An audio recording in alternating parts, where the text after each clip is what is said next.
He stayed silent for 12 years, just to say this: the revenge that burned the South.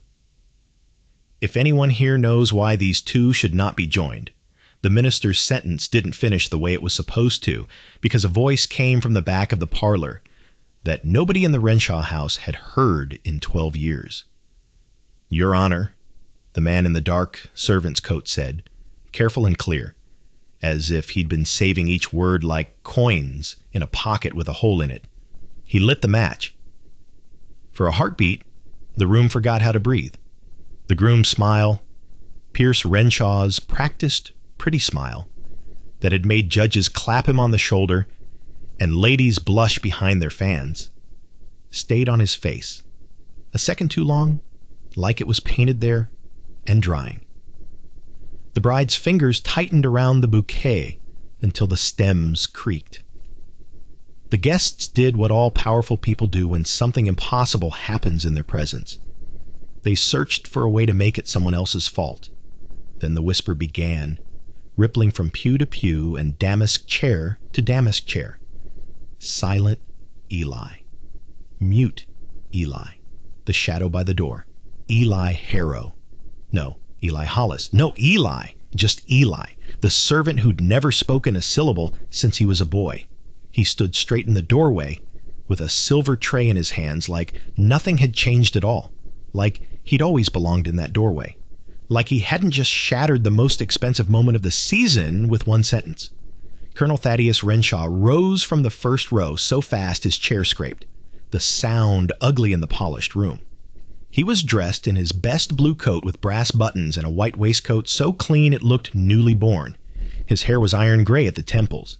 His eyes were the kind that made men lower their gaze without knowing why. In the 12 years, Eli had been silent.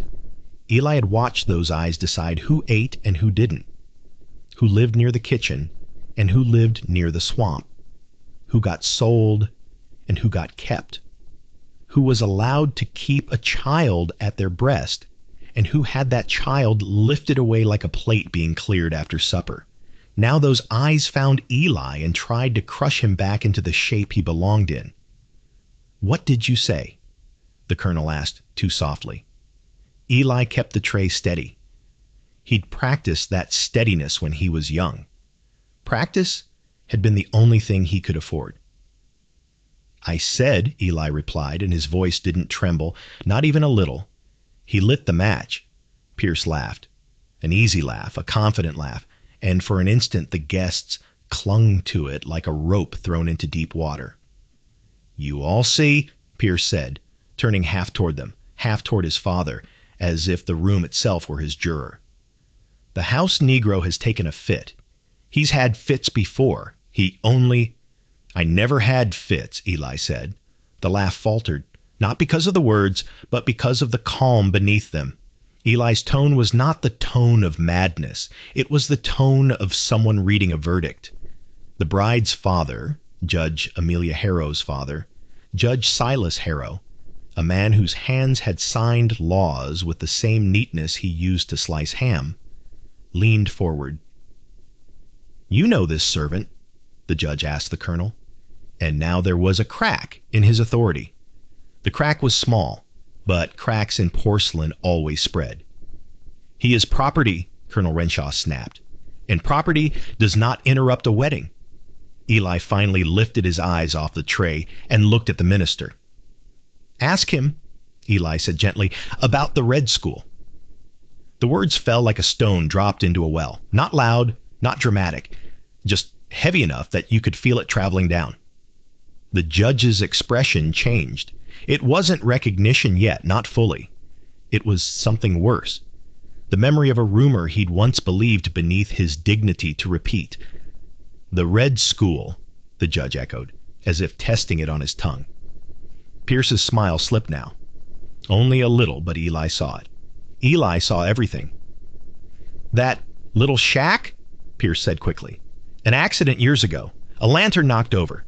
Drunken—" "It wasn't a lantern," Eli said. "It was a match." Colonel Renshaw stepped forward. "Hold your tongue," the colonel hissed. Eli's mouth softened into something that almost looked like pity. "I have," he said. For 12 years. Silence, thick and hot. Outside, the afternoon light lay on the magnolia leaves like oil. Inside, the air felt suddenly thin, like the room had been drained. Colonel Renshaw reached for the bell pull at the wall. His fingers were quick. He could summon men with guns the way other men summon their dogs. Eli spoke again before he could ring. "Before you call them," Eli said, and now his voice rose just enough to cut through the murmur, "you should know there are copies." "Copies of what?" someone whispered. Eli turned the tray. On the silver surface sat not champagne flutes, not cake slices, not rings. On the tray sat 4 glass plates wrapped in cloth, their edges catching the light like thin ice. Photographs. The guests leaned forward without meaning to. Curiosity is the one hunger rich people never learn to resist. Pierce's face went pale in a way that made his freckles look sharper. The colonel's mouth tightened until it was almost gone. "No," Pierce breathed. Eli met his eyes. "Yes," Eli said. The minister, uncertain, reached for a plate as if it might burn him. Judge Harrow raised one hand. Not quite a command, not quite a plea. "What is this?" the judge demanded. Eli's answer was a knife made of plain words. "Proof," he said. And with that, the wedding stopped being a wedding. It became a courtroom without walls. It became the first spark. It became the moment Eli Hollis had waited 12 years to ignite, because Eli had not stayed silent to survive. He had stayed silent to aim, and the South, proud, dry, stacked high with cotton and lies, was the kind of place that caught fire from the smallest truth. 12 years earlier, the first time Eli tried to speak, he learned what words cost on Renshaw land. He was 10 that year, skinny as a cane, with feet tough from running barefoot on packed dirt. His father, Isaac Hollis, had hands that could make anything. A chair that didn't wobble. A door that didn't stick. A doll with a face carved so carefully you'd swear it might blink. Isaac was enslaved, same as Eli. But Isaac carried one dangerous thing the colonel hated more than any weapon. Isaac carried a mind that refused to stay in its place. The red school was not red because of paint. It was red because the clay beneath it stained the shoes of every child that went there. It sat far from the big house, far from the fields, far enough that the colonel could pretend it didn't exist without lying outright. The school was a one-room shack with a rough plank floor. Free black men from town came some nights, and poor white children came too when their fathers were away and their mothers were brave. A preacher from the north had helped build it. He'd called it a lamp. On Renshaw land, lamps were dangerous. Eli remembered the smell of chalk, the sound of Isaac's voice, low and warm, shaping letters on a slate. "This," Isaac had whispered, drawing a line, "is an I like you." Eli. Eli loved that. Loved being a letter. Loved the idea that his name could be written and not just shouted. Then one night, the wind carried hoofbeats like a warning. Isaac stiffened.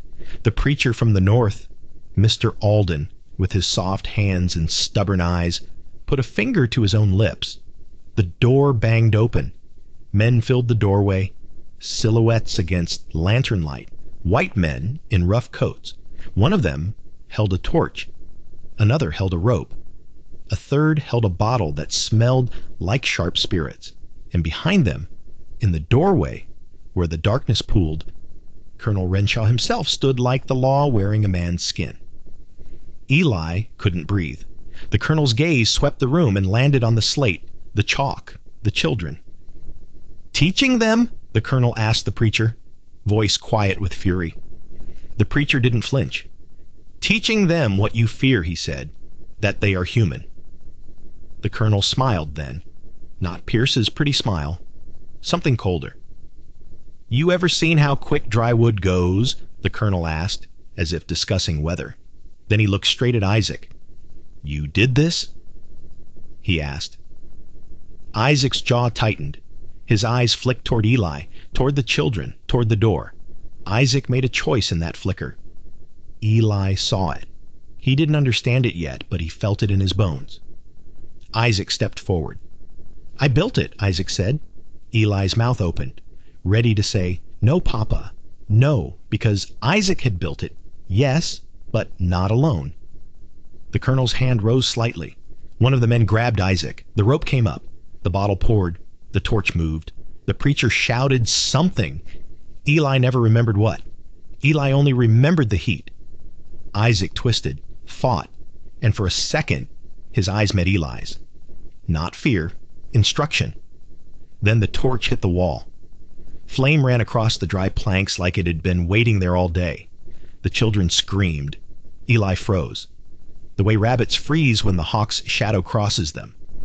Isaac yanked his arm free long enough to shove Eli toward the back window. Go! Isaac barked. Eli, go! Eli stumbled, climbing over benches, hands grabbing at air. He heard the preacher cough, heard men laugh, heard the crack of burning wood. He got to the window and pushed through. Outside, the night slapped him cold. He ran. Behind him, the Red School roared like a beast waking up. He didn't stop running until his lungs felt torn. And when he did stop, when he turned and saw the sky orange behind the trees, he made the mistake children make. He ran home. He ran to his mother. He ran to the cabin where she slept, where his little sister Nora curled beside her. He ran in, babbling, sobbing, trying to put fire into words. Mama, Papa, Colonel, fire. School? His mother's face drained of color. She slammed her hand over his mouth so hard his teeth clicked. Hush, she whispered, eyes wild. Hush, baby, hush! Eli fought her hand. He did it, Eli hissed into her palm. I saw him! I saw him! Papa! Footsteps outside, men's voices. The door opened without knocking. Colonel Renshaw stood there in the lantern glow as if he'd been invited. Behind him, 2 overseers. And behind them, Pierce Renshaw at 14, all bright eyes and clean boots, and the first hint of that smile he'd used to ruin people for sport. The colonel looked at Eli's mother. Your boy been running his mouth, the colonel said. Eli's mother shook her head so fast, her headscarf slipped. No, sir, she pleaded. He's scared. He don't know. Eli pushed forward. I know, Eli said, voice cracking. You did it. You burned it. You... The colonel's eyes narrowed. Pierce stepped closer, curious as a cat. You hear that? Pierce said, as if amused. Little Rabbit wants to accuse a man. The colonel didn't move quickly. He didn't need to. Power is patient. He leaned down until his face was level with Eli's. You ever heard a kettle whistle? The colonel asked softly. Eli blinked, confused. You know what makes it whistle? The colonel continued, voice almost kind. Too much pressure, and it has to let something out. That's you. Too much pressure? He straightened. Then he looked at Eli's mother. I can sell you, he said calmly. Or I can sell him. Or I can sell the girl. Nora whimpered and grabbed their mother's skirt. Eli's stomach fell through his body. The colonel smiled. He'd found the leash. Words, the colonel said, tapping Eli's cheek with 2 fingers, are what get people sold. Then he nodded to the overseer. Take the mother, he ordered. She's too bold. No! Eli screamed, lunging. His mother clutched him in a desperate, crushing hug. Eli, she whispered fiercely into his ear, the way you whisper to a child you're about to leave in the dark. Listen. Listen to me. Don't you ever say what you know again? You hear? You keep it. You keep it safe. You keep your sister safe. Please, Eli begged. His mother's eyes filled. I love you, she whispered. You stay alive? And then she was pulled away.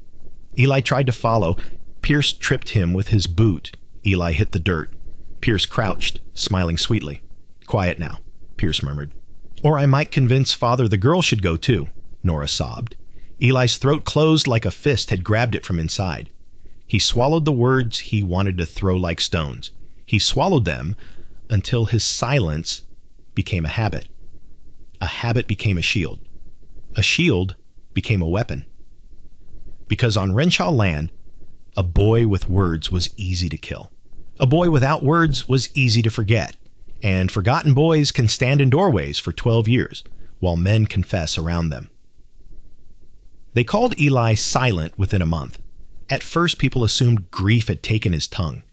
Then they assumed fear had. Then they stopped caring why. Silence made him invisible. Invisibility kept him alive. The colonel pretended Eli didn't exist unless Eli was useful.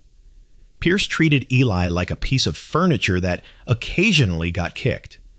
The only person who looked at Eli like he was still a person was Miss Lavinia Renshaw, the colonel's wife. She wasn't kind, exactly. Kindness in the big house was like sugar dropped in muddy water. It sweetened nothing, just made the mud sticky. But she was observant. She saw Eli watching. One morning she caught him standing near the parlor door while she read a letter aloud to the colonel. Eli's eyes flicked to her mouth, then to the paper, then back to her mouth. Most people never noticed where a servant's eyes went. Lavinia did. After the colonel left, she set the letter down and walked closer to Eli. "You can't read," she said, not asking. Eli held his face blank. "And you can't speak," she continued. Eli didn't react. Lavinia studied him a long moment. Then quietly, "But you listen." Eli's fingers tightened around the broom handle he'd been holding. He didn't know why her words felt like a threat. Lavinia leaned in, her perfume sharp as crushed flowers. "You keep your silence," she murmured, "and you might keep your life. You understand me?" Eli nodded once. Lavinia straightened, smoothed her skirt. "Good," she said briskly, like she'd corrected a stain. She turned away. But before she left, she paused at the door and added, without looking back, "And you will stand by the door during my calls. It's useful to have someone who can't repeat what he hears." Eli's stomach twisted. He understood then. His silence was not only protecting him, it was making him valuable. Valuable things got kept close. Kept close meant Eli would hear the heartbeats of the house. And houses, Eli learned, always tell on themselves. The Renshaw estate outside Savannah was not a single plantation, but a web of them. Cotton fields inland, timberland farther south, a rice patch along the marsh. The colonel owned people the way he owned horses, and he counted them with the same cold practicality. Eli moved from cabin to stable to house like a shadow being passed from one room to another. He became Pierce's valet when Pierce turned 16. Pierce liked having a quiet servant, someone who didn't argue, someone who absorbed cruelty without reflection. Pierce also liked performing. He practiced speeches in the mirror before political dinners. He practiced smiles. He practiced sincerity. Eli watched those rehearsals and learned something essential. Pierce didn't just lie to others. He lied to himself first. That made him dangerous. Pierce's cruelty was not the lazy cruelty of a man bored with power. It was the eager cruelty of a man building a ladder and using people as rungs. One evening, Pierce came in smelling of whiskey and triumph. He tossed his gloves at Eli. "Father is sending me to town," Pierce announced. "I'll dine with Judge Harrow." Eli's heart thudded. Harrow. The name carried weight. Judge Silas Harrow was a man whose voice could turn rumor into law. His daughter, Amelia, was known in Savannah society as sharp-tongued and beautiful, a girl who played the piano as if it owed her money. Pierce paced, brimming with the kind of excitement that meant someone else would bleed later. "She looked at me," Pierce said, grinning, "at the charity fair, like she already knew what I'd taste like if she could." Eli's face stayed still. Pierce leaned close, studying him. "Ah," Pierce said, amused, "you're jealous." Eli didn't move. Pierce laughed, satisfied with his own imagination. "You can't be jealous," Pierce continued mocking, because you can't even speak. You're like a dog with hands. He flicked Eli's ear as if testing a horse. Eli bowed his head. Pierce turned away, already bored. But Eli's mind was not bored. Harrow. Harrow meant the wedding, forming itself on the horizon like a storm. Pierce wanted a judge's daughter. The colonel wanted a judge's influence. And Eli wanted something else entirely. Eli wanted the colonel to look at the ashes of the Red School and finally feel heat on his own skin. Not because Eli loved fire, because Eli loved justice. And on Renshaw land, justice had to be made. The first piece of Eli's revenge came to him by accident, tucked inside a book he was never supposed to touch. Lavinia hosted a prayer circle every Thursday. Ladies came in pale dresses and expensive boredom. They sat in the parlor and spoke of charity as if charity were a perfume they could dab behind their ears. Eli stood by the door holding a tray of tea, silent as a painting. That Thursday, one of the ladies brought a new book from town. An innovative marvel, she called it. It was a small album filled with portrait cards, photographs. A traveling daguerreotypist had set up shop in Savannah, offering a modern miracle. Ladies squealed at the idea of capturing their faces on glass. Men pretended to be skeptical while secretly thrilled by the idea of being preserved. The ladies passed the album, giggling at themselves. Lavinia sniffed. Vulgar, she murmured, but her fingers took the album anyway. Eli watched.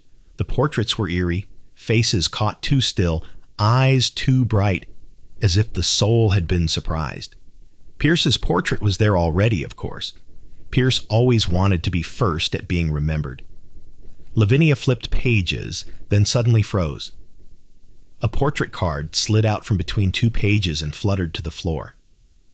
Before anyone else could notice, Eli stepped forward and caught it with his foot, sliding it under the edge of the rug like he was adjusting the carpet. His hands didn't shake. His expression didn't change. But inside him, something clicked. Because Eli had seen the face on that card before. Not in an album. In the doorway of the Red School, a man named Wallace Greer, a neighbor planter's son, one of the torchmen. The ladies kept chatting, unaware that a ghost had just fallen at Eli's feet. Eli waited until the prayer circle ended. When the room emptied, he knelt to straighten the rug and slipped the card into his sleeve. In the cabin that night, by candlelight, he stared at it until his eyes ached. The photograph wasn't proof of arson. Not yet, but it was a name, a face, a thread. And Eli understood then what the daguerreotype truly was. A trap for the past. People paid money to capture their own images because they believed memory belonged to them. Eli realized memory could be stolen back. Eli began to collect portraits the way other men collected nails or coins. Not openly, never openly. He found cards discarded in trash bins, dropped from pockets stuck between books. He bribed a stable boy with an extra biscuit to pick up what he found on the street. He traded favors with a kitchen maid who cleaned up after the ladies, asking her not for food, not for cloth, but for the scraps of paper society threw away without thinking. Every portrait went into a tin box buried beneath Eli's cabin floor. He did not yet know what he'd do with them, only that he would need them, because Eli's revenge was not going to be a single swing of a fist. It was going to be a net, and nets require knots. Over the years, Eli learned to recognize the colonel's circle. The men who visited late and left early. The men who never said certain words aloud, but always nodded when the colonel spoke. They called themselves patriots. They called themselves protectors. They called themselves keepers of order. In the slave quarters, the Whispers called them something else. The Ashmen, because where they went, something always burned. A barn that accidentally caught fire right before a debt came due. A small church where a preacher had gotten too bold. a free black man's carpentry shop that somehow went up in flames after he refused to sell his land. The colonel would cluck his tongue and offer sympathy and buy the land cheap when the smoke cleared. Eli watched it happen again and again, and he understood something that made his blood run cold. The Red School had not been a single act of cruelty. It had been a business method. The colonel didn't fear fire. He used it, and Pierce admired it. "You know what father says?" Pierce once told a friend over brandy, while Eli stood close enough to pour. "He says the South is like a grand old house. You don't fix rot by asking it politely. You burn the rot out." The friend laughed. Eli's jaw tightened. Pierce continued, voice bright with pride. "Some men make money by growing cotton," Pierce said. "Father makes money by growing fear." Eli kept his face blank. Inside, he wrote the sentence down without paper, because Eli couldn't read yet. But Eli had learned a different skill. Eli had learned to remember. He remembered voices. He remembered dates. He remembered where men sat when they confessed, what they held in their hands, which words they refused to say. Silence forced people to underestimate him. Underestimation made them careless. Careless men tell you how to destroy them. Eli learned to read in the most dangerous way possible, by listening to women who assumed he didn't understand. Miss Lavinia's brother, Mr. Ambrose, visited often. Ambrose was a thin man with soft manners and cruel opinions. He enjoyed reciting the newspaper aloud, as if his voice proved the words belonged to him. Lavinia would sip tea, while Ambrose read editorials praising states' rights and warning of northern fanatics. Eli stood by the door, tray in hand, eyes lowered. Ambrose never looked at him. One afternoon, Ambrose brought a pamphlet, fluttering it like a bird. "Listen to this," Ambrose said delightedly. "Abolitionist filth, printed right here in Georgia." "They're getting bold." Lavinia frowned. "Burn it," she snapped. Ambrose chuckled. "Oh, I will, but first I'll enjoy it." He read aloud, mocking the words with his tone. Eli listened. He listened to the shapes of sentences, to the sound of letters being pronounced. He watched Ambrose's finger move as he tracked the lines, and Eli matched that movement in his mind. The night Eli stole the pamphlet from the fireplace ash before Lavinia could toss it in, he hid it in the tin box with the portrait cards. He studied it at night, tracing letters with his fingertip. At first it was nonsense, marks and curls and straight lines. Then, slowly, the marks began to speak, not with sound, with meaning. One day, weeks later, Eli stared at a line and realized it said, "Freedom." He whispered the word into the darkness of his cabin. Not loud, just enough for himself to hear. It felt like stealing. It felt like returning. He did not speak again after that. He kept practicing in secret, reading by candlelight, memorizing words like a thief memorizes locks. Because Eli understood the cruelest irony of the South. Words were powerful enough to build laws and justify chains. But the people most harmed by those words were forbidden to own them. Eli decided to own them anyway. The first person to notice Eli's secret was not a white person. It was Nora. Nora was 5 when their mother was sold, 7 when Eli learned to stand between her and Pierce's casual cruelty, 12 when she started watching Eli with the same sharp intensity he used on the world. Nora worked in the big house as a runner, small enough to slip through halls unnoticed. People called her Mouse. One night, Nora crept into Eli's cabin, eyes wide. "Eli," she whispered. Eli looked up from the pamphlet, the candle half burned. Nora saw the paper. She froze. "You," she began, then swallowed the sound. Eli held her gaze. He didn't hush her. He didn't deny. Nora stepped closer, trembling. "You can read," she breathed. Eli hesitated. Then he nodded once. Nora's face changed, not into joy, not into fear, but into something like awe. "You've been keeping all that in you," she whispered. All this time? Eli reached out, touched her hand. Nora swallowed hard. They say you don't talk because your heart broke, Nora said. Eli stared at her. Nora's eyes flicked to the tin box beneath the floorboard, partly exposed. She'd noticed it before. She'd just never dared ask. Is that true? She asked softly. Eli's throat tightened. Words pressed against the inside of his mouth like desperate hands. He wanted to tell her everything, but telling was dangerous. Telling was how their mother got sold. So Eli did the only thing he could. He took a scrap of paper, dipped a charred stick into water and ash, and wrote 2 words in clumsy letters. Not yet. Nora read it, her breath catching. She nodded slowly, understanding something he hadn't said aloud. Not yet meant there would be a time. Not yet meant Eli's silence had a purpose. Not yet meant revenge. The rumor of Pierce courting Amelia Harrow became fact the summer Eli turned 22. Savannah society buzzed like a hive. The colonel hosted dinners. Judge Harrow visited the estate. Amelia arrived in carriages with curtains drawn, stepping out as if the ground should be grateful for her shoes. Eli saw Amelia first from behind a doorway, holding a tray. She laughed at something Pierce said, and her laugh was not sweet. It was sharp. Amelia had dark hair pinned high and eyes that didn't soften for anyone. She watched Pierce with a kind of calculation that made Eli's skin prickle. This was not a girl being swept away.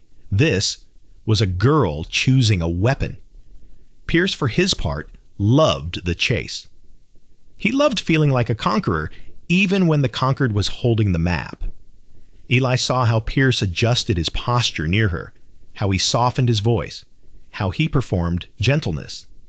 Amelia watched, amused. At dinner one night, the colonel toasted the unity of 2 fine families. Judge Harrow smiled thinly. Amelia smiled too. Then she said something in a tone like velvet hiding a blade. I hope the Renshaw house is as orderly as it appears, she remarked. The colonel laughed as if she'd complimented him. Oh, we keep good order, the colonel boasted. On my land, nothing gets out of line. Amelia's eyes flicked toward the servants standing along the wall. They landed on Eli. Held for a fraction too long. Eli looked down at his tray, but he felt it. Amelia had not looked at him the way most rich girls looked at servants, as if he were a wall. She looked at him as if he were a door, and she wanted to know what was behind him. That night, Eli returned to the cabins with a strange unease. Amelia Harrow was not part of his plan. Plans, Eli had learned, only survived if they could bend without breaking. Amelia looked like the kind of person who enjoyed breaking things. Eli's revenge might have remained patient and quiet, if not for what happened to Nora that autumn. Pierce had always treated the slave quarters like a pantry he could open whenever he wanted. Not for food, for control. He strutted through, smiling at women, making them flinch without touching them. He liked watching fear rise like steam. Nora, now 16, had grown into her sharpness. She moved quickly, avoided Pierce's eyes, learned which corners of the house kept her safest. One evening, as the sun bled out behind the trees, Nora didn't come back to the cabins. Eli waited. The night deepened. No Nora. Eli's chest tightened. He walked toward the big house, keeping his face calm, his steps measured. In the service hall, a kitchen maid caught his sleeve. Eli, she whispered urgently. Don't! Eli's eyes snapped to her. She's with him, the maid hissed, fear making her voice shake. Mr. Pierce called her. He said she spilled wine on Miss Amelia's dress. He said she gotta make it right. Eli's vision narrowed. He didn't shout. He didn't run. Running was what frightened animals did. Eli had learned not to be an animal in their eyes. He walked to Pierce's room. He paused outside the door. He heard Pierce's voice, low, amused. He heard Nora's voice, strained, trying to keep steady. Eli's hand rose to knock, then he froze, because he heard Amelia's voice too, calm, close. "You'll ruin her," Amelia said lightly, as if discussing a horse's temperament. Pierce chuckled. "She's a slave," he replied. "And I'm not foolish," Amelia countered. "I don't want bruises on my property. Not before the wedding. Property, not person." Eli's fingernails dug into his palm. Pierce laughed. "You'll make a fine Renshaw," he teased. Cold as father. Amelia's tone didn't change.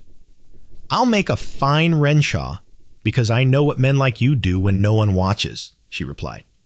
"And I know how to keep it from staining me." Eli saw it then, with painful clarity. Amelia was not a rescuer. Amelia was a manager of damage. A woman who would stop cruelty only when cruelty became inconvenient. Eli backed away from the door without making a sound. He walked to the kitchen and took a knife. Not for Pierce. Eli was not going to attack a white heir in the big house. That would be suicide. And suicide would waste 12 years.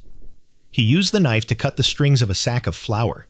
He carried the sack down to the service corridor beneath Pierce's room, where heat vents ran. He poured flour into the vent grates, slowly, carefully, until the air was thick with a fine white dust. Then he lit no match. He did nothing dramatic. He simply waited. Above, Pierce's room began to cough. Pierce shouted, startled. Someone opened a window. Someone cursed. Nora stumbled out coughing, eyes streaming, hair disheveled but intact. Amelia's voice snapped orders. "Get her cleaned," Amelia said crisply. "And if she speaks of this, I'll have her tongue cut out." Eli's stomach lurched at the coldness. He stepped back into shadow as Nora was hustled down the hall by a maid. Nora's eyes found him. For a second, her gaze pleaded.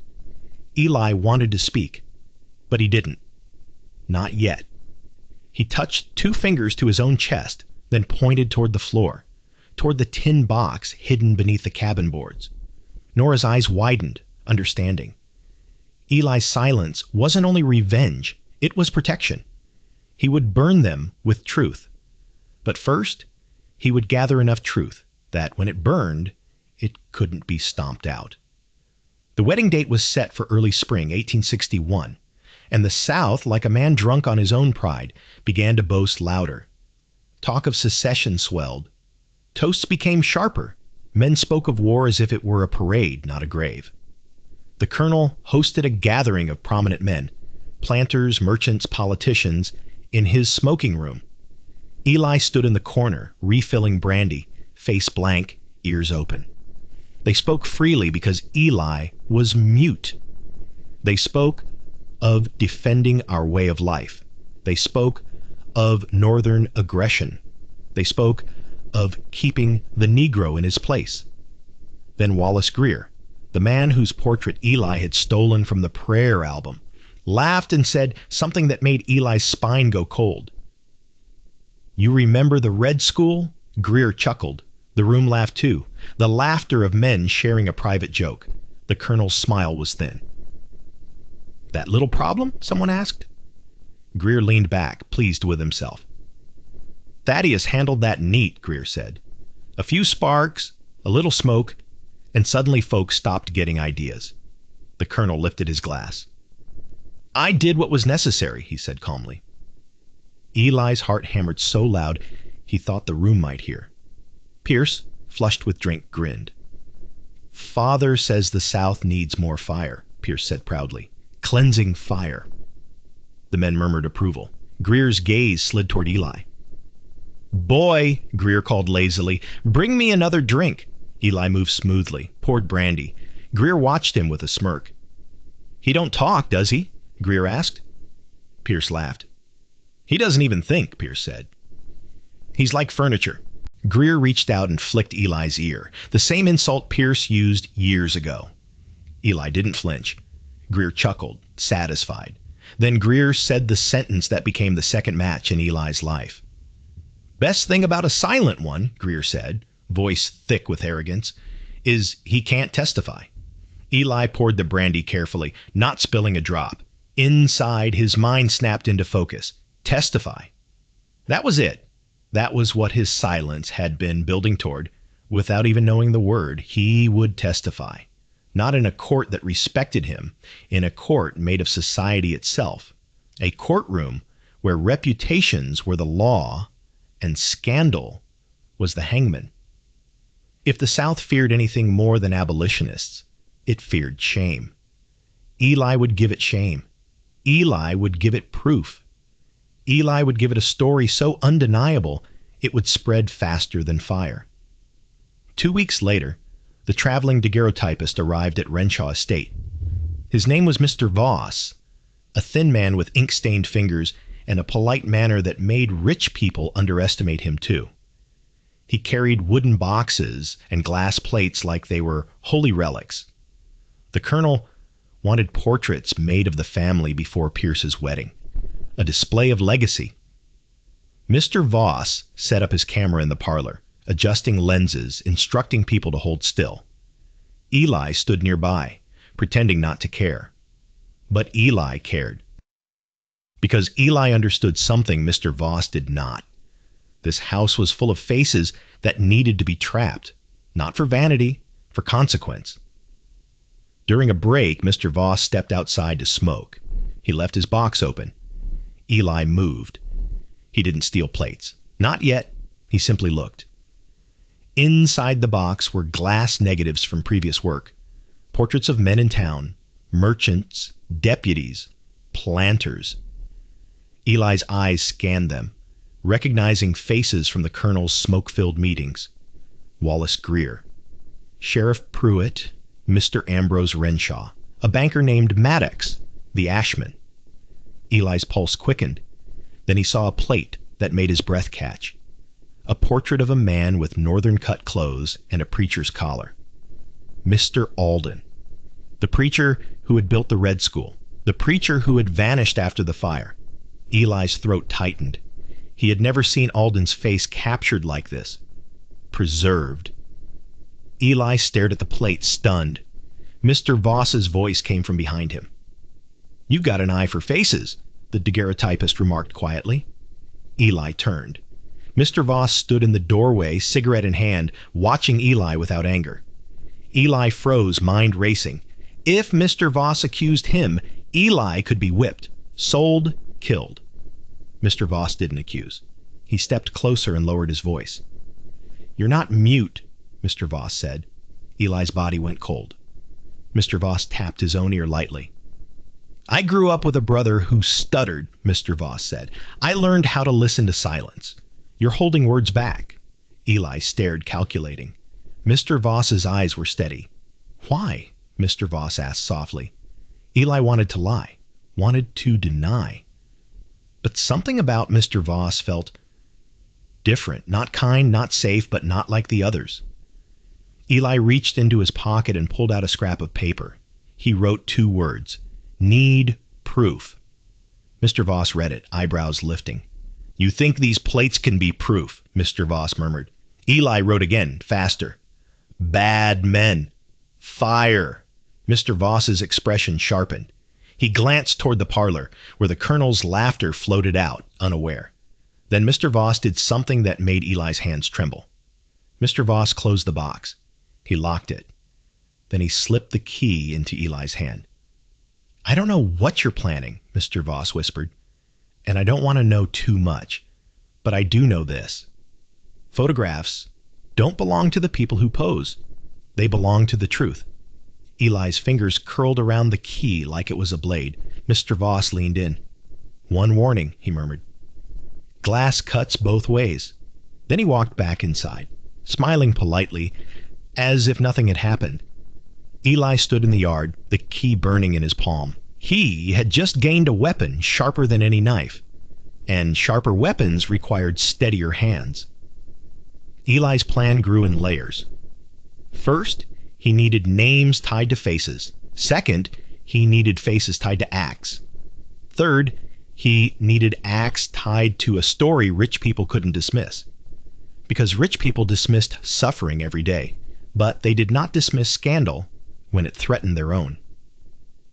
Eli began to move through the estate with purpose, still silent, still invisible. He listened to Pierce brag.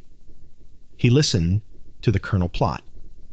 He listened to Lavinia complain. He listened to Amelia's cold observations. Amelia was everywhere now, preparing for her wedding, like a general preparing for battle. She inspected curtains. She criticized servants. She spoke of marriage as if it were a business merger.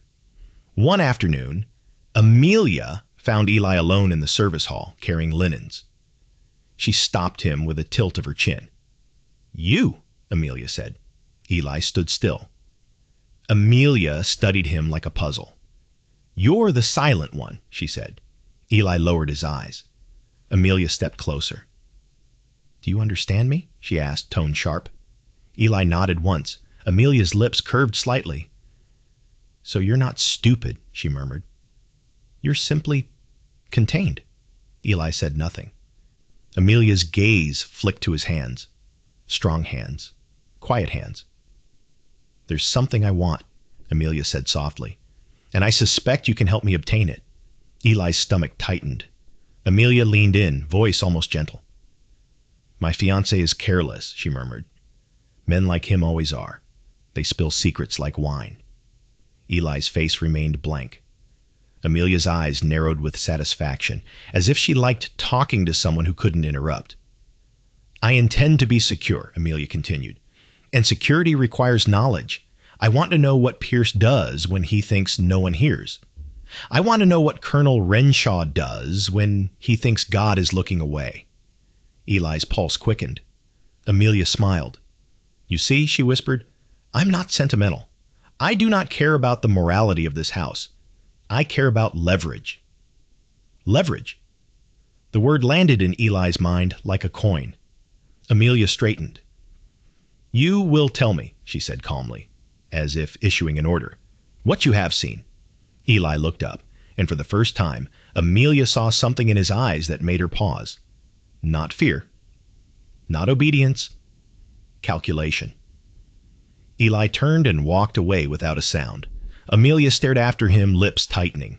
That night, Eli wrote in ash on paper, "She wants my fire." He showed it to Nora. Nora's eyes widened. "She dangerous?" Nora whispered. Eli nodded. Not because Amelia was cruel like Pierce, because Amelia was clever.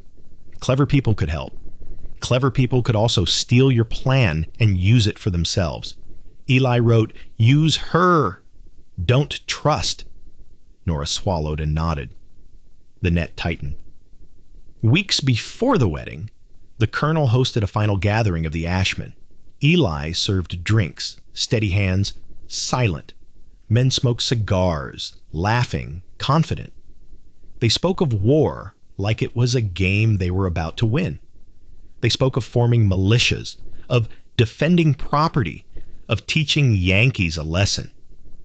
Then Greer, always Greer loud and proud, said something that turned Eli's blood to ice. "You know what I like about this secession talk?" Greer slurred. "It gives us cover. We can do what we've always done, burn out the trouble, and call it war." The men laughed. Sheriff Pruitt leaned forward. "Judge Harrow won't interfere," Pruitt said smugly. "His daughter's marrying into it." "He's tied now," Pierce grinned. "Amelia's colder than all of you," Pierce bragged. "She told me straight. She said she'd rather see the city burn than see her name questioned." Eli's fingers tightened around the bottle. The Colonel's gaze flicked toward Pierce. Warning. "Mind your tongue," the Colonel said quietly. Pierce laughed. "Oh, Father, we're among friends." The Colonel's face hardened. "Friends," the Colonel repeated. "Yes, that's why I called you." The room quieted. The Colonel set his glass down. "We've had problems," he said calmly. "Northern pamphlets in Savannah, rumors, preachers whispering in alleyways, free Negroes getting bold, and," his gaze sharpened, "poor whites listening." Greer snorted. "Let them listen." The Colonel's voice stayed calm. "No," he said, "we are past lantern warnings. We are past accidents. We need something instructive." A hush. Eli felt the room lean toward the word. "Instructive?" Greer echoed, smiling. The Colonel's eyes gleamed. "There's a printing shop in town," the Colonel said softly. A little place that keeps putting out abolitionist poison. I want it corrected. The men murmured approval. Eli's heart pounded, because Eli suddenly saw the shape of the colonel's next fire, and Eli realized the revenge he'd been planning. His scandal, his photographs, his testimony might not stop the next match in time.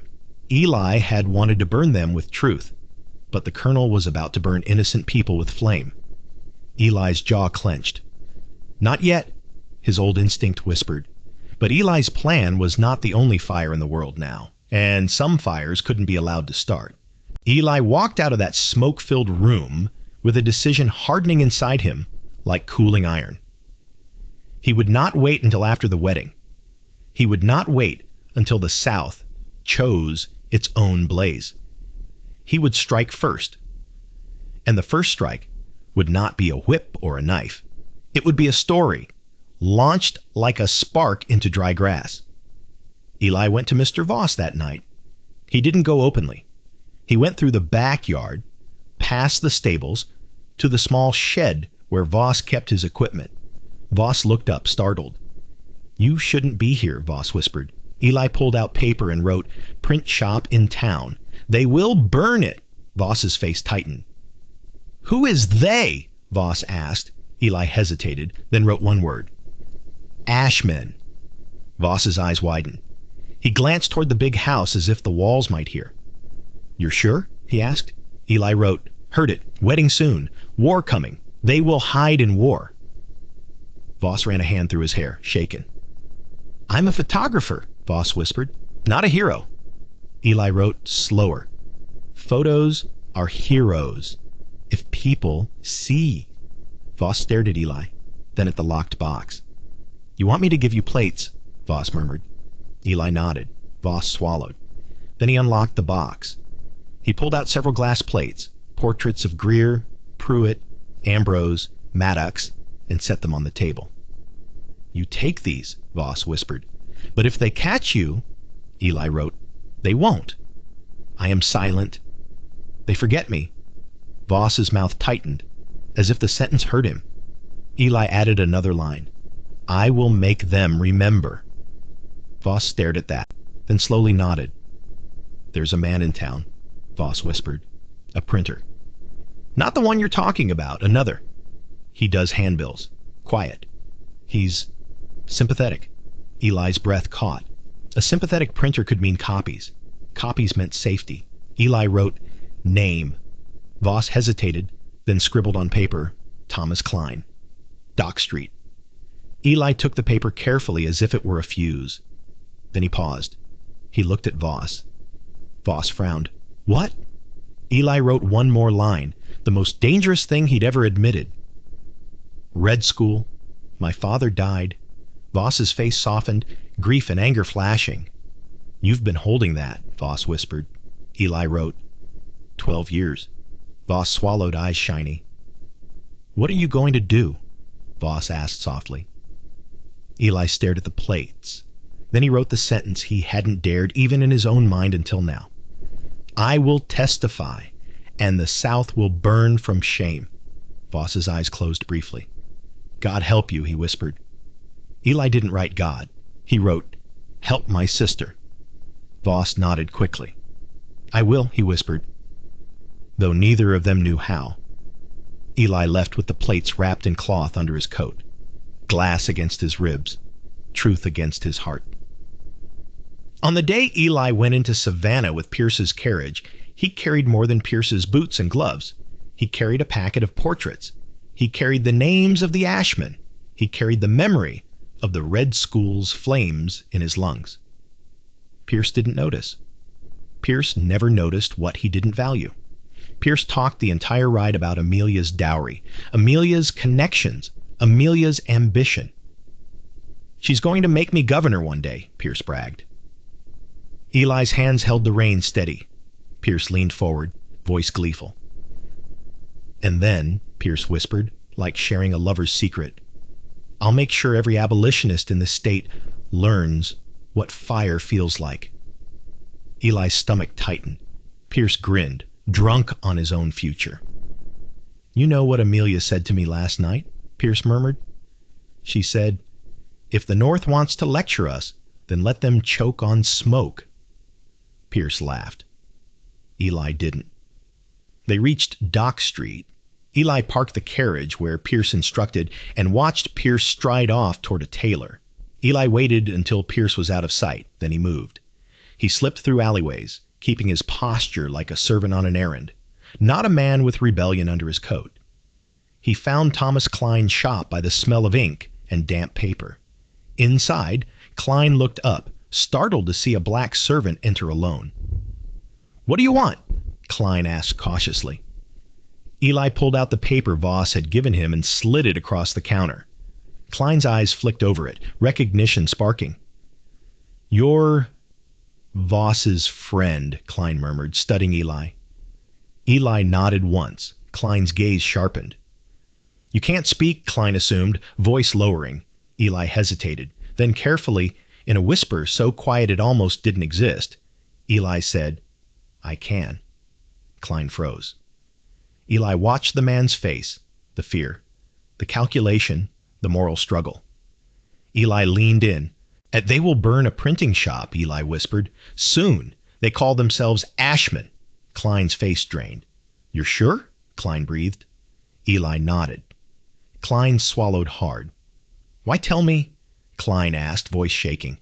"Why risk—" Eli's voice stayed low, steady. "Because my father died in a fire they started," Eli said. "And because they think I cannot testify." Klein stared at him, stunned. Eli pulled out one wrapped plate and carefully uncovered it, showing Klein the portrait of Wallace Greer. Klein flinched as if he'd been slapped. "I know him," Klein whispered. Eli slid out another plate. Sheriff Pruitt. Klein's hands trembled. "Jesus," Klein breathed. Eli leaned closer. "I need copies," Eli whispered. "Handbills, names, faces. If people see, they cannot pretend." Klein's jaw clenched. "If I print this," Klein whispered, "I die." Eli held his gaze. "If you do not," Eli replied quietly, "others die." Klein's eyes flicked toward the back room, where a small press sat like a sleeping beast. Klein inhaled, trembling. Then slowly, he nodded. "How many?" he whispered. Eli's mouth tightened. "As many as your hands can make," Eli said. Klein swallowed, then reached for ink. "Then we better start before the match," he whispered. Eli stood by the counter as Klein worked, the press thumping, paper sliding, ink staining. Each handbill was simple, a name, a face, a sentence. Wallace Greer, member of the Ashmen, present at the Red School fire. Sheriff Pruitt, covered up arson, profited from land seizure. Ambrose Renshaw, funded vigilantes, suppressed print. At the bottom, one line. "Ask them about the Red School." No poetry, no pleading. Just a question sharp enough to cut. When Klein finished the first stack, he handed it to Eli with hands still wet with ink. Eli took it like a newborn. Klein leaned close. "Where will you put them?" Klein whispered. Eli's eyes hardened. "At the wedding," he murmured. Klein's breath caught. "That's suicide," Klein whispered. Eli's voice was almost gentle. "It's testimony," he said. Eli returned to the carriage before Pierce noticed he was gone. He hid the handbills under the seat, wrapped in cloth, tucked beneath spare tack. Pierce returned, humming, pleased with himself, unaware that the servant beside him carried the kind of paper that could turn a feast into a riot. As they rode back to the estate, clouds gathered on the horizon, heavy and bruised. Pierce glanced at the sky and scoffed. "Storm," he said dismissively. "Good. The air needs clearing." Eli held the reins, eyes on the road. In his mind, he saw the wedding. The dresses, the candles, the vows. He saw the moment the minister would ask the question. He saw himself answering. He lit that moment in his mind like a match. He had stayed silent for 12 years, not because he had no voice, because he wanted to choose when his voice would be heard, and because he understood the cruelest truth of power. Power only listens when it is forced. Eli would force it. even if it cost him everything. The night before the wedding, Amelia came to Eli. Not in front of others, not with orders. She found him alone in the hallway outside the parlor, where portraits stared down like ancestors judging the living. Amelia's dress was pale, her hair was loose, the style softer than usual, but her eyes were the same, sharp, cold, watching. She stopped in front of Eli, close enough that he could smell lavender. "You've been busy," Amelia murmured. Eli's face stayed blank. Amelia's gaze flicked over him. "You think I don't notice?" she whispered. "You move differently lately. Like someone carrying a secret." Eli said nothing. Amelia leaned in. "I know you can speak," she said quietly. Eli's stomach tightened. Amelia's lips curved. "Relax," she murmured. "If I meant to expose you, you'd already be hanging." Eli's breath turned cold. Amelia studied him with fascination. "Why the performance?" she asked softly. "Why silence?" Eli's throat tightened. He didn't intend to answer. Amelia continued anyway, voice smooth. "I grew up in a house like this," she said. "Men drank, preached righteousness, then did whatever pleased them in the dark. My mother taught me one thing. Survival is leverage."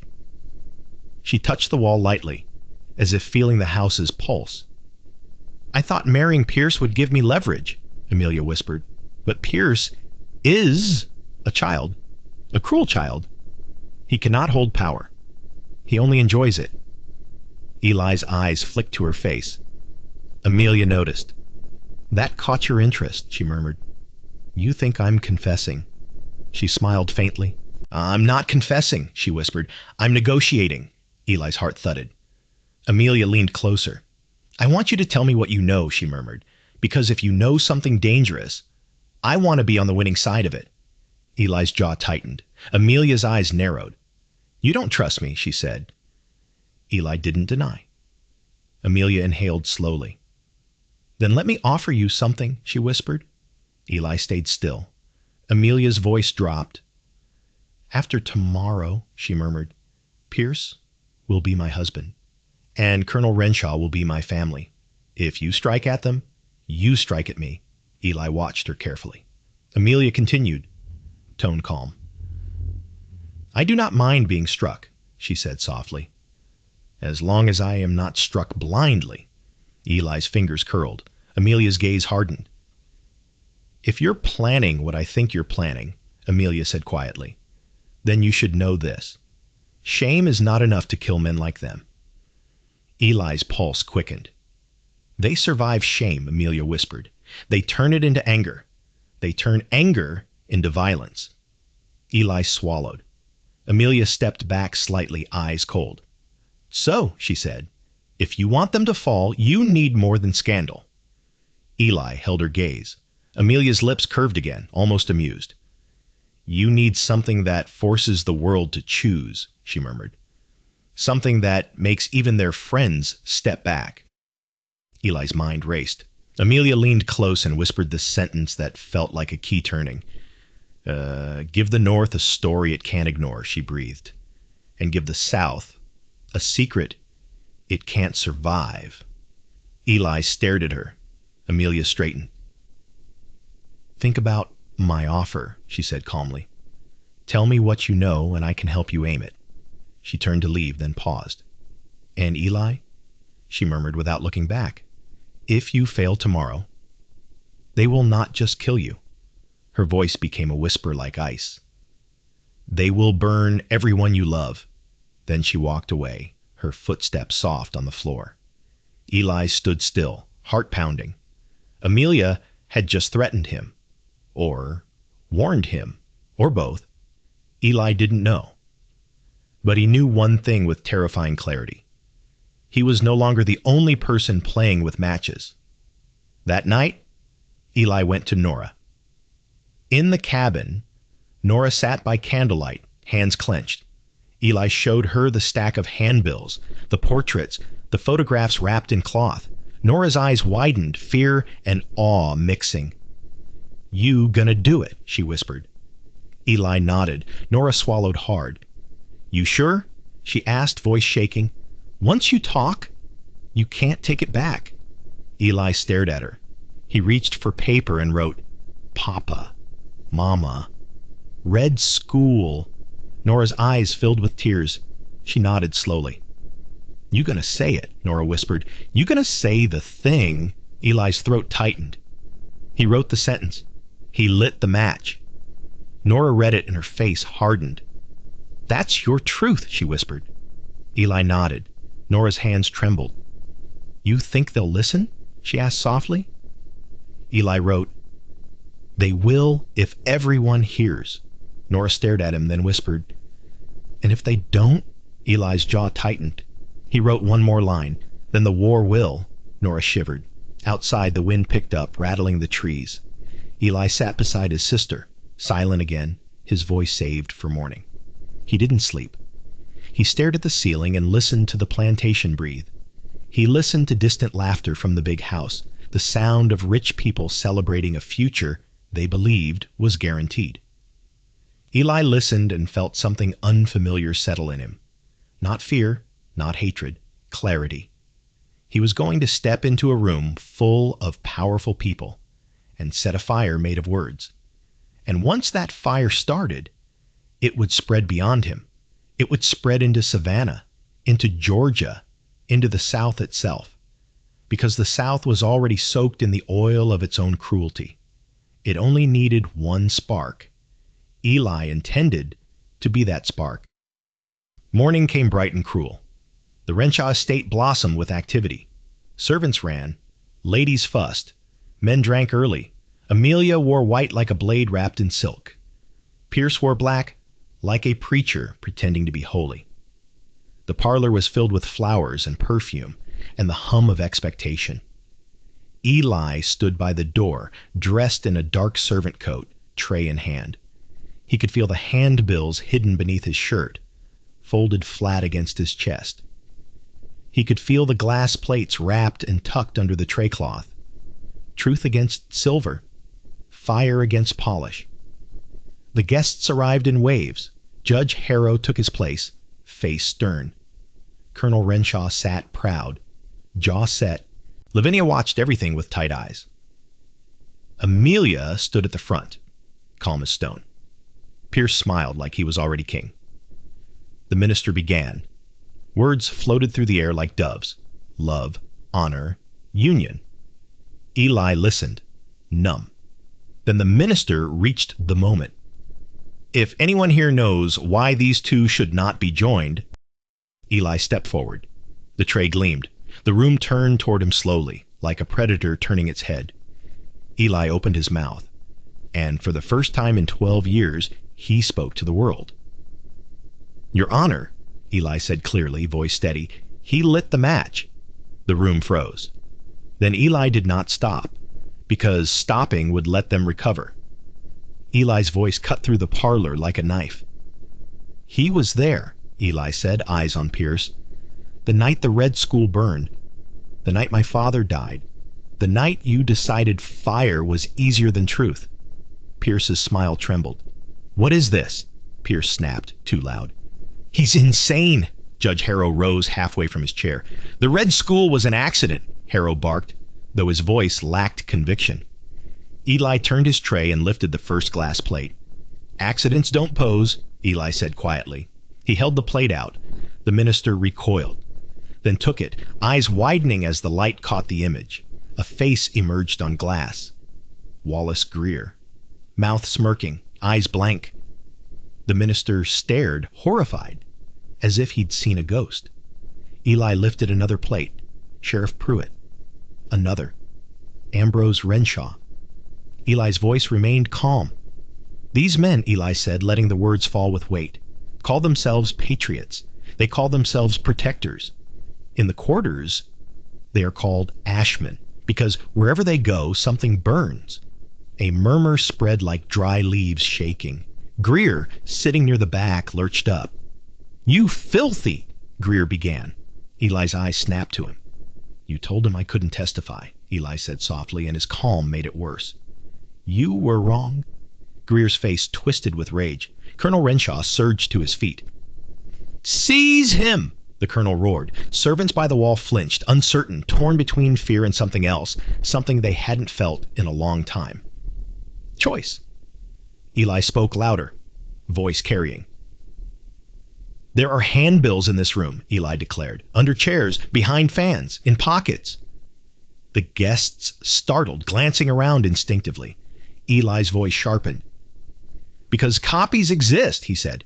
"Because even if you kill me, you cannot kill paper. You cannot kill glass. You cannot kill what you've done once the world sees it."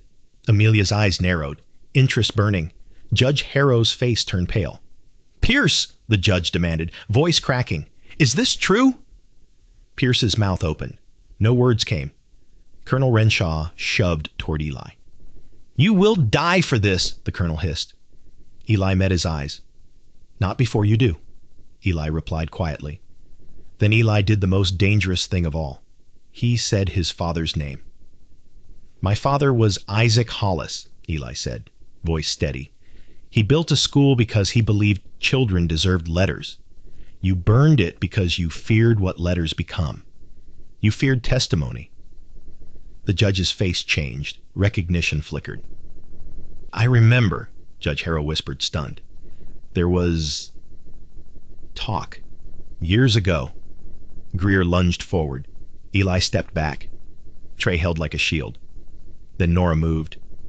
From the side of the room, Nora, small, quick, slipped between guests and flicked her wrist. Handbills fluttered into the air like birds. They landed on laps, on shoulders on the floor.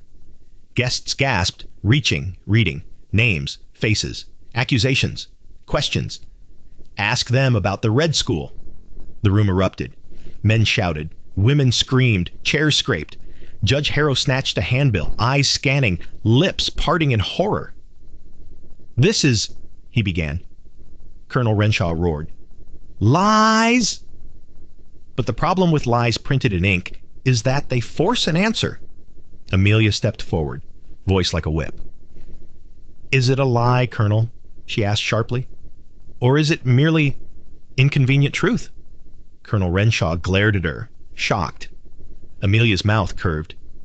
"You told me you kept order," she said calmly. "I didn't realize you kept arson." Pierce grabbed Amelia's arm. "Don't!" Pierce hissed. "Not now." Amelia yanked free. "Now is the only time," she snapped. Greer surged toward Eli again. A guest shoved Greer back. Another guest shouted for the sheriff, then realized the sheriff's face was on the handbill. Chaos swelled. And in that chaos, Eli moved like he'd rehearsed it in his bones. He slipped backward through the service door. Nora followed, quick as breath. Behind them, the parlor turned into a storm of scandal. Eli heard Colonel Renshaw bellow orders. He heard Pierce curse, voice breaking. He heard Amelia laugh once, low, delighted. Then Eli heard something else, a sound he had heard 12 years ago. Not voices, not footsteps, a match striking, the sharp scratch of flame being born. Eli's blood turned cold because he realized his testimony had not only exposed the Ashmen, it had cornered them. Cornered men like them didn't surrender. They burned. Eli and Nora ran through the service corridor. Servants scattered, startled. Nora grabbed Eli's sleeve. "Where?" she gasped. Eli didn't answer aloud. He didn't have time. He pulled Nora toward the back stairs, toward the pantry, toward the narrow door that led outside. They burst into the yard. The air smelled wrong. Smoke. Thin, early smoke, like a warning. Eli's eyes snapped toward the main house. A window on the west side flickered orange, not candlelight. Firelight. Eli's stomach dropped. "They doing it," Nora whispered, terror in her voice. "They burning it." Eli's jaw clenched. He had planned for scandal. He had planned for chaos. He had not planned for Colonel Renshaw to burn his own house rather than let truth live inside it. But perhaps he should have, because the colonel had always preferred fire to consequence. Eli grabbed Nora's hand. They ran toward the slave quarters, not to hide, to move people, to save people, because the colonel might burn the house, but he might burn everything else too. Eli burst into the quarters, shouting now, voice raw. "Out!" Eli yelled. "Get out! Fire!" People froze, stunned by the sound of his voice. Then the smoke reached them and panic took over. Women grabbed children. Men ran to fetch elders. Screams rose. Eli shouted again. "To the marsh!" he yelled. "Move!" Nora ran beside him, yelling too. They became a storm, pushing bodies toward safety. Behind them, the big house crackled louder. Flames climbed curtains. The South's beautiful facade, silk wood pride, caught fire the way dry lies always do. Eli saw Colonel Renshaw on the porch, silhouetted against flame, barking orders at men with buckets, but buckets were jokes against fire. Pierce stumbled into the yard, wild-eyed. He saw Eli. For a moment, Pierce's face twisted with pure hatred. "You!" Pierce screamed. "You did this!" Eli turned, smoke stinging his eyes. "No!" Eli shouted back, voice fierce. "You did!" Pierce lunged. But Amelia grabbed Pierce's arm from behind, pulling him back. Amelia's white dress was already smudged with soot. Her eyes gleamed. "Let him go!" Amelia hissed. "We have bigger problems." Pierce shook her off. "My father—" Pierce choked. Amelia's mouth hardened. "Your father will burn everything rather than be shamed," she snapped. "And if you want to live, you will run." Pierce stared at her, stunned. Amelia's eyes flicked toward Eli for a brief, sharp second. In that glance, Eli saw something terrifying. Not sympathy, appreciation. Like a woman watching a fire she didn't start, but intended to use. Then Amelia dragged Pierce away, toward the stables, toward escape. Colonel Renshaw remained on the porch, shouting, furious. He looked like a man trying to command the flame. But flame doesn't obey. Flame only spreads. Eli turned away, heart pounding, and ran with Nora and the others toward the marsh. Behind them, the Renshaw house collapsed inward with a roar that sounded like the South's own arrogance breaking. And somewhere in that roar, Eli realized, his revenge had already become bigger than him. It had lit something the colonel couldn't control. It had lit something that would not stop at one house, because the South was already on the edge of war. And now it had a story made of names and faces and fire, a story that would travel faster than troops, a story that would become fuel. By dawn, the Renshaw estate was a black skeleton against the pale sky. People stood in the marsh grass, shivering, watching smoke drift. Some cried. Some stared blankly. Some whispered prayers. Eli stood with Nora, both of them streaked with soot, eyes burning. Nora's voice trembled. "You think they gonna blame us?" she whispered. Eli swallowed. "They always blame us," he said quietly. Nora's eyes filled. Eli looked toward the ruins. He saw Colonel Renshaw's men dragging trunks from the ashes, saving silver, saving papers, saving anything that could rebuild the lie. Eli's jaw clenched. Then he saw Colonel Renshaw himself emerge from the smoke, face blackened, eyes blazing. The colonel scanned the marsh, searching for Eli. Eli felt a cold clarity settle. The colonel would not stop. He would hunt. He would punish. He would burn more. Eli turned to Nora. "We can't stay," Eli whispered. Nora swallowed hard. "Where we go?" she asked. Eli looked toward the road leading to Savannah, toward town, toward ink, toward Mr. Voss, toward Thomas Klein, toward the places stories became weapons. "We go where the story can't be buried," Eli said. Nora trembled. "That mean war," she whispered. Eli's eyes hardened. "The war already here," he said quietly. "We just gave it a match." They moved before the colonel could reorganize. They slipped through brush, through back paths, avoiding patrols. Eli led like he'd been planning routes for years, because he had. Silence had taught him every escape. By nightfall, they reached Savannah's edge. Smoke still clung to their hair. Eli found Mr. Voss's shop by memory and desperation. Voss opened the door and froze at the sight of them. "What happened?" Voss whispered, horror in his eyes. Eli's voice was hoarse. "The colonel burned his own house," Eli said, "to burn my proof." Voss's face twisted. Did it work? Voss asked, voice shaking. Eli pulled the wrapped glass plates from his coat and set them on the table.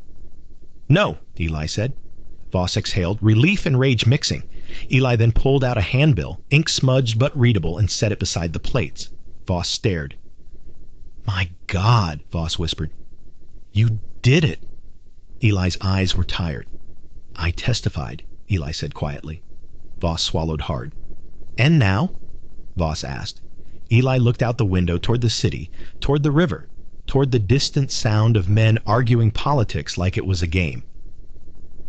Now, Eli said. We send it north. Voss's face tightened. They'll kill you, Voss whispered. Eli's voice was steady. They've been trying for 12 years, he replied. Nora stood beside him, silent, shaking. Voss looked at Nora, then at Eli. There's a man, Voss whispered. A journalist. He's been sniffing around. Northern sympathies. If he gets this, Eli nodded. Get him, Eli said. Voss hesitated. You understand what you're doing? Voss whispered. Once this is printed in Northern papers, it won't just ruin the Colonel. It will inflame everything. It will harden hearts. It will make war uglier. Eli's gaze didn't flinch. It already ugly, he said quietly. They just keep it behind curtains. Voss swallowed. Then he nodded once, grim. I'll do it, he whispered. Eli exhaled slowly. He had lit the first public spark. Now he was feeding it into a wind that could carry it across states. He didn't pretend innocence. He didn't pretend he could control what would happen next. But he knew this. A lie that large deserved to burn. 3 days later, Savannah buzzed with rumor like a disturbed nest. Handbills appeared on lampposts, tucked into church pews, slipped under doors. Names of respectable men printed beside accusations of arson and cover-up. People whispered about the Red School like it was a ghost returning. Judge Harrow convened an inquiry, mostly to protect his own reputation. Colonel Renshaw raged publicly, calling it Northern propaganda. Pierce vanished from public view. Amelia remained visible. She attended church in a black veil, mourning the burned estate like a proper lady. She smiled at the right people. She whispered the right sympathies. But her eyes were bright. Eli saw her once from an alleyway as she stepped from a carriage. Her gaze swept the street, and for a second she looked directly at where Eli hid. Her lips curved faintly, as if she could taste the fire. Then she walked on. Eli's stomach tightened. Amelia was not done. Neither were the Ashmen. That night, Eli and Nora stayed in the back room of Voss's shop. Voss had locked the door, barred the windows. Still, Eli slept lightly, listening for footsteps. Near midnight, someone knocked softly. Voss froze. Eli sat up, hand moving toward the small knife he kept, not to attack, but to cut a rope if needed. The knock came again, urgent. Voss crept to the door and whispered, "Who?"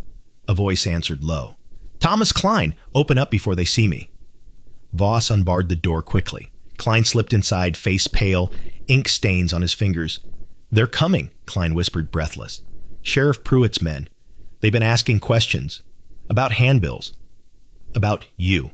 Voss's face tightened. "How long?" Voss whispered. Klein swallowed. "Hours," he said. "Maybe less." Eli stood, heart pounding. Nora grabbed his sleeve. "What we do?" she whispered. Eli's mind raced. If the sheriff came now, they'd find the plates, the copies, everything. They'd burn Voss alive. They'd hang Klein. They'd drag Nora back. Eli inhaled sharply. Then he said the sentence he hadn't wanted to admit. "We run," Eli said. Klein stared. "You can't just run," Klein whispered. "Where?" "They'll hunt you." Eli's eyes hardened. "Then we go where they can't hunt alone," Eli said. Voss swallowed. "The river," Voss whispered. Eli nodded. "The river," he confirmed. Savannah's river meant docks. Docks meant ships. Ships meant north. North meant a world where Eli's testimony could become more than rumor. But getting to the docks meant crossing streets patrolled by men who already wanted Eli dead. Eli turned to Nora, voice low. "You trust me?" he asked. Nora's eyes were wide, terrified. Then she nodded. Eli looked at Voss and Klein. If you come with us, Eli warned, you become traitors. Klein's face twisted. I already am, he whispered. Voss swallowed, then nodded. They moved fast. They wrapped plates in cloth. They hid handbills under coats. They packed nothing else. Voss extinguished lamps. They slipped out the back door into darkness. And the city, Savannah, proud Savannah, with its gas lamps and gossip, became a maze. They moved through alleys, sticking to shadow, hearing distant boots, distant voices. At one corner, Eli saw a patrol ahead. He pulled everyone into a doorway. Men passed, laughing, rifles slung. One of them said, Colonel Renshaw wants that boy's head. Another replied, he want the girl too. Said she's part of it. Nora's hand tightened around Eli's. Eli's jaw clenched so hard his teeth ached. They waited until the men passed, then moved again. When they reached the docks, the river stank of fish and tar. Ships creaked, dark shapes against darker water. Eli spotted a small schooner preparing to leave, crew moving quickly. Voss grabbed Eli's sleeve. That's Klein's contact, Voss whispered. A captain who'll take cargo. Cargo. Eli swallowed the bitterness of that word. He stepped forward, approaching the captain. The captain, a bearded white man with wary eyes, glanced at Eli and stiffened. No, the captain muttered. Not worth it. Eli lifted his chin. I have proof of arson and murder by prominent men, Eli said quietly. Proof that will sell papers in New York. The captain's eyes narrowed. Who are you? He asked. Eli's voice stayed steady. Someone who stayed silent for 12 years, Eli said, just to say one sentence. The captain frowned. What sentence? He asked. Eli held his gaze and said it again like a vow. He lit the match, Eli said. The captain stared. Then slowly his expression shifted. Not compassion, calculation. Get on, the captain grunted. Before I change my mind. They boarded quickly. As the ship pushed off, Eli looked back at Savannah. Lights glowed. Voices carried faintly. Somewhere in that city, Colonel Renshaw was hunting him. Somewhere, Amelia was smiling in her veil. Somewhere, men were preparing more matches. Eli didn't know what the North would do with his story, but he knew the story was out now, and stories, like fire, don't ask permission. They spread. The first time Eli saw a northern newspaper, he felt dizzy. They reached New York after days of cold wind and suspicion. Nora stayed wrapped in blankets, eyes huge, watching a world that looked at her with different kinds of fear. Voss led them to a journalist named Edwin Crane, a man with ink-stained cuffs and restless eyes. Crane listened to Eli's testimony with a hunger that was not kindness. Crane wanted a story. Eli wanted consequence. They made a bargain without calling it one. Crane published the photographs and the names. He printed the handbills as a full-page spread. He titled it with a phrase that made Eli's stomach twist because it sounded like spectacle. The Ashman of Georgia, who burns the South, and beneath it, smaller, ask them about the Red School. The story exploded. Abolitionists seized it, waving it like proof that the South was not just cruel, but corrupt and cowardly. Politicians used it to harden their speeches.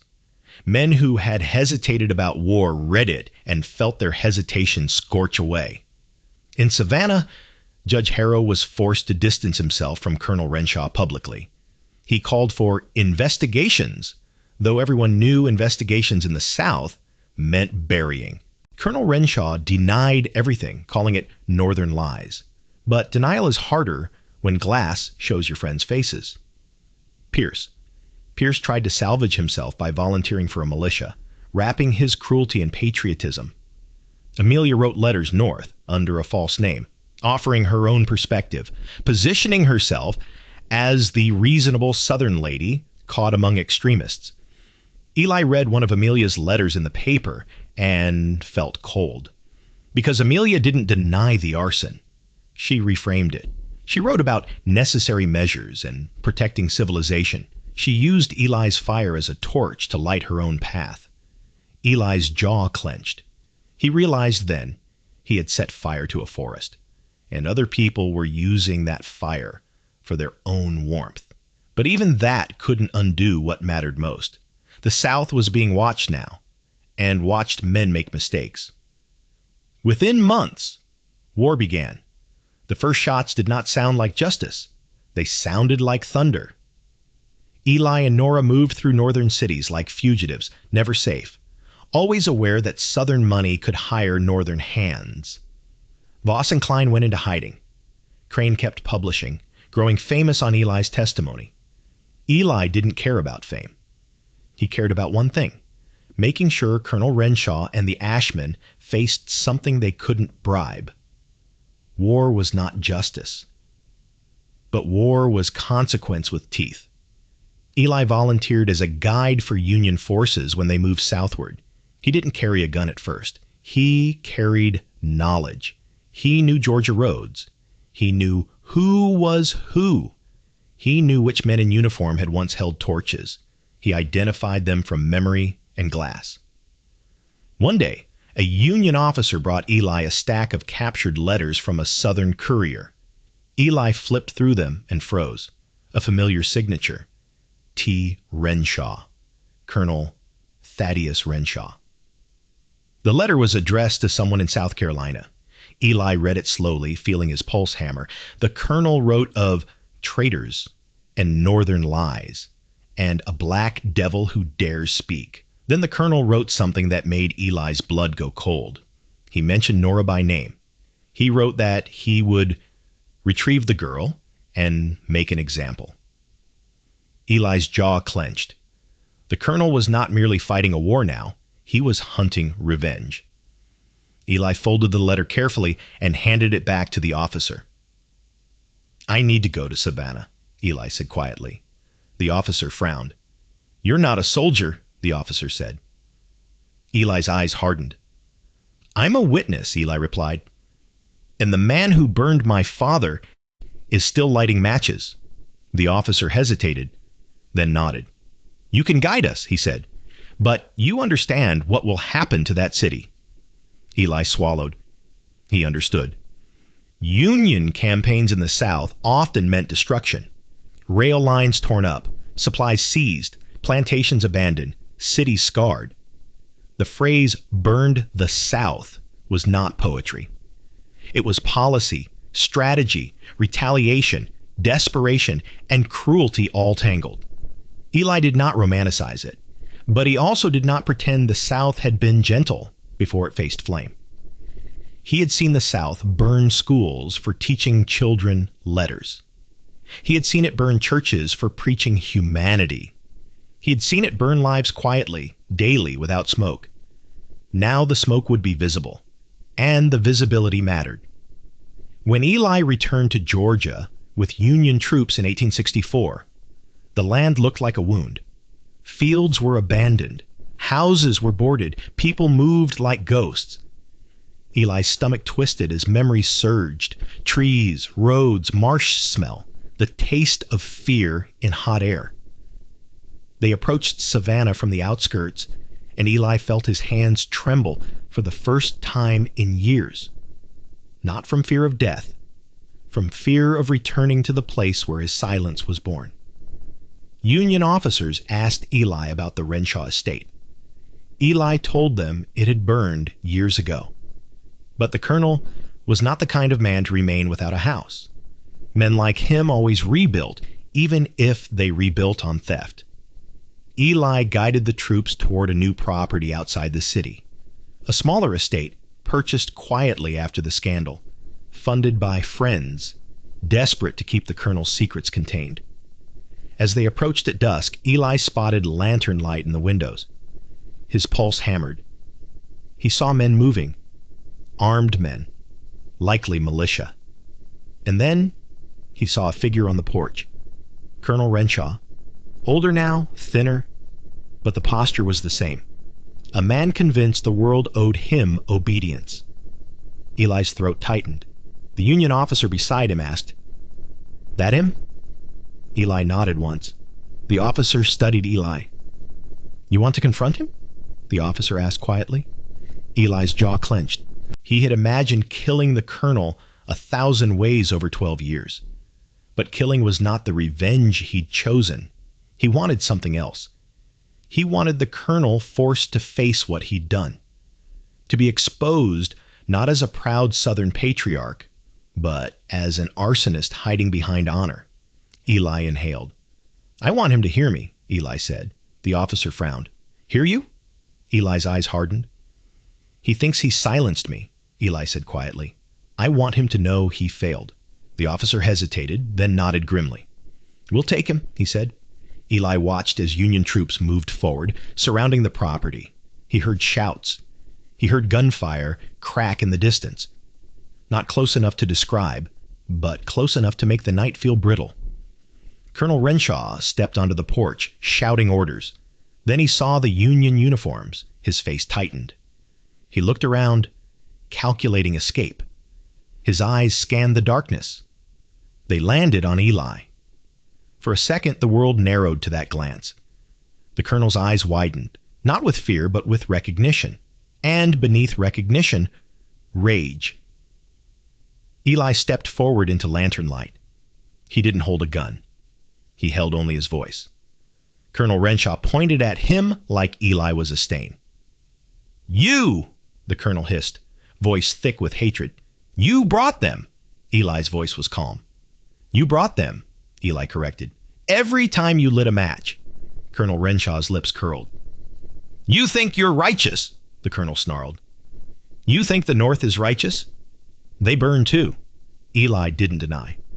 "I know," Eli said quietly. "I smell smoke everywhere. But at least now the smoke has names." Colonel Renshaw's face hardened. "I should have cut your tongue out," he spat. Eli met his eyes. "You tried," Eli said softly. "You just chose a different knife," Colonel Renshaw sneered. "You stayed quiet like a good animal," he hissed. "Then you barked once and thought the world would change." Eli's jaw clenched. "The world changed," Eli said quietly. "Not because I barked, because I testified." Colonel Renshaw laughed, harsh. "Testify?" he mocked. "To who?" "These Yankees. They don't care about you. They care about winning." Eli's eyes didn't flinch. "Then I gave them a reason," Eli said. Colonel Renshaw's laugh died. He stared at Eli, understanding dawning. "You," the colonel breathed, "you used my own fire." Eli's voice stayed steady, but inside him something shook. Pain, anger, grief. "I learned from you," Eli said quietly. "I learned that fear spreads, that stories spread, that sparks catch." Colonel Renshaw's face twisted. "You think you burned me?" he snarled. "You burned your own land.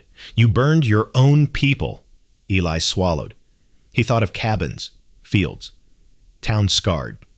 He thought of war's cruelty. He did not pretend innocence. Then he said the sentence he'd truly saved, the one that mattered most. Not for papers, not for officers, not for scandal. For the man who had tried to erase him. Eli leaned forward slightly and spoke softly, so only the colonel would hear. "You didn't silence me," Eli whispered. "You trained me." Colonel Renshaw flinched, as if struck. Eli's voice stayed low. "And now," Eli whispered, "everything you built burns with the truth." Colonel Renshaw's eyes blazed. He lunged forward, furious. Union soldiers seized him. Colonel Renshaw fought, shouting, cursing, spitting. Eli didn't move. He watched the colonel drag down the porch steps, still raging, still refusing to accept consequence. And in that moment, Eli felt something inside him loosen. Not happiness, not victory, release. Because the colonel had finally heard him. And hearing was the one thing Eli's silence had been saving. The war did not end cleanly. It never does. Savannah fell months later, with less bloodshed than other cities, but the scars remained. Colonel Renshaw was held as a prisoner, questioned, investigated. Some men slipped away. Some burned records. Some bribed. But Colonel Renshaw's name was already poisoned by Eli's testimony. He could not simply return to respectability. Judge Harrow desperate to save his own standing, publicly condemned the Ashman. Amelia. Amelia made herself a new story. She claimed she had been deceived by Pierce and his father. She painted herself as a woman, trapped in a marriage to a monster. Some believed her, some didn't. Pierce died in the war's chaos, not in a heroic moment, not in a dramatic duel, but in the kind of senseless violence that swallows men who think they're invincible. Eli heard the news and felt nothing like satisfaction. Pierce had been a cruel boy who wanted to be a cruel man. The war simply interrupted his ambition. Amelia survived. Of course she did. Women like Amelia survived by turning every disaster into a ladder. After the war, she appeared in Northern society under a new narrative, writing essays about reconciliation, hosting salons, performing remorse with the same elegance she once performed control. Eli read one of her essays and realized something bitter. Amelia could reinvent herself because she had always been allowed to be complex. Eli had to fight just to be believed.